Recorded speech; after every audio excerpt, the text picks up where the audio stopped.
समचतुर्भुज के विकर्णों की लंबाई 30 सेंटीमीटर और 40 सेंटीमीटर है, तो इसकी भुजा की लंबाई क्या है हमें ये बताना है। चलो, समचतुर्भुज है ना, और समचतुर्भुज की दोनों विकर्णों का मान दिया हुआ है, तो हम भुजा का मान आसानी से निकाल लेंगे। ठीक है, समचतुर्भुज का अगर विकर्ण दिया हुआ है तो उसके भुजा को हम कैसे निकालेंगे, रूट लिखेंगे। ठीक है, उनके विकर्णों का वर्ग करेंगे, वर्ग करके जोड़ देंगे।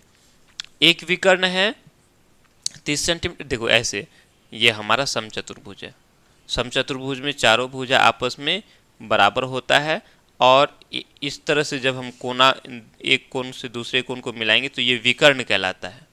ठीक है, तो समचतुर्भुज में कैठो विकर्ण है, दो ठो विकर्ण है, तो दोनों विकर्णों का मान दिया हुआ है।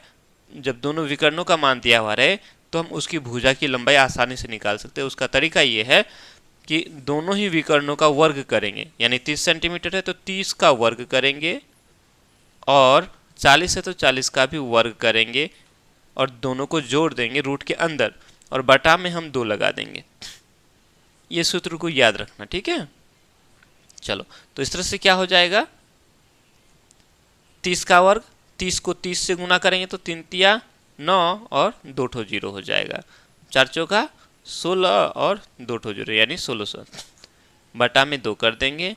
आगे बढ़ेंगे, 900 और 1600 ये हो जाएगा 2500, है ना, बटा में ये 2 हो जाएगा। आगे इसी को अगर बढ़ाएंगे तो कितना हो जाएगा, 2500 का वर्गमूल हो जाएगा 50, 50 और 50 को गुना करेंगे तो क्या हो जाएगा, 2500 हो ना जाएगा, बटा में 2, कितनी बार में, 2 का 2, 25 दूनी 50, यानी कि भुजा का जो मान निकलेगा वो 25 सेंटीमीटर। ऑप्शन नंबर सी हो जाएगा।